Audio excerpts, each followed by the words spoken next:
Now, Chief Meteorologist Scott Dorval with the On Your Side forecast.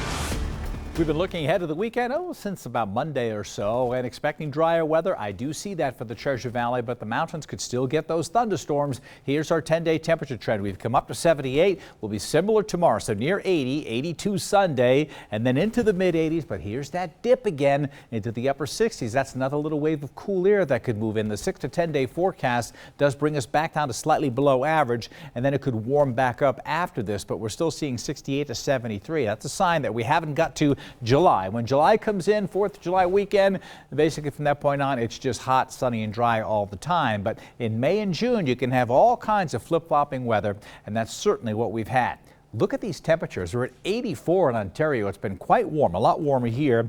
We're up to 76 in Boise. It feels a lot hotter with the extra moisture. The humidity is being added in. I know if you're not from here, you don't think it's humid, but if you're from here, it's a lot more humid today than it's been. 80 in Mountain Home, but only 64 in Twin Falls. It had dropped into the 50s because of some rain that had moved on in.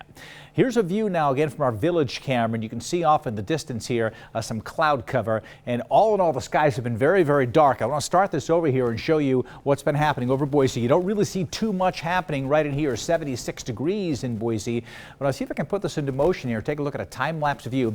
These are the clouds that were building from the day today. Nothing major early on, but then you just see it darken as more and more moisture is condensing into the cloud cover, but not too much is coming from it right now. We take a look at another view from the village at Meridian a little further away, and you see those towering cumulus clouds developing as that warm air is rising. Now we'll pan the sky and come across looking real dark right here, but the bark worse than the bite. Not too much has been going on with this, but here's Bogus Basin. This is a picture here that it shows rain is pouring down on Bogus Basin. That's about where the storm is parked right now. It has been weakening a bit. In fact, take a look at this Doppler radar. We're on an angle. Here's Boise, and Bogus Basin is up over here. We're looking to the Boise front. Look at the yellows and deeper greens kind of disappear. The lightning strikes have disappeared as well. And so these storms pushing on in and then kind of melting away. And again, without our close Doppler radar here, this might be a little overkill on what's going on. This is the radar looking up into the clouds from Pocatello. Clouds overhanging Boise, but not really rain falling in Boise. But we could still get some storms pushing in. The good news, I guess, if you don't want the heavy downpours, is that these storms have weakened dramatically as they've pushed to the east. More storms up north of Horseshoe Bend, actually around Round Valley, just south of Cascade. We've got some heavy storms there as well, north of Crouch and Garden Valley. Now, these locations here will see those storms pushing to the west. Heavy weather in the Central Plains is the essential parts of the state. Here's our low pressure bringing that moisture in from the south east. Again, pinwheeling that moisture up. All kinds of thunderstorms showing up here.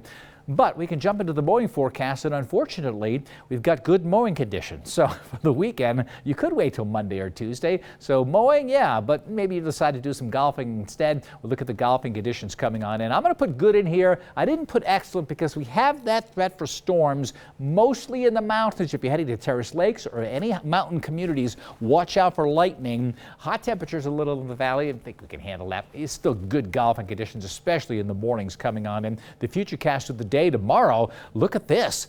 In the evening, there's a chance for a stray shower pushing on through, and then more in the mountains. On Sunday, even less of a threat coming in. So the bottom line is we're drying out and we're getting warmer. My exclusive true view of tomorrow's weather today does show temperatures touching 80 in the close to it in the Boise area, mid-80s in the Western Valley, mostly sunny, but in the late afternoon, early evening, a stray storm right there could pop in off the Boise front, while in the west central mountains primarily in the 70s, and some thunderstorms popping up again, especially around Long Valley. Watch out if you are doing some camping. You've been hearing a lot about me talking about, hey, drier and warmer for the weekend, drier and warmer for the weekend. But if you go into the mountains and you're camping, there's going to be heavy downpours continuing in many mountain communities. But next week, look at that, a lot of 80s, getting sunnier, getting hotter. Something to look forward to. Yeah. I like it. All right, thanks.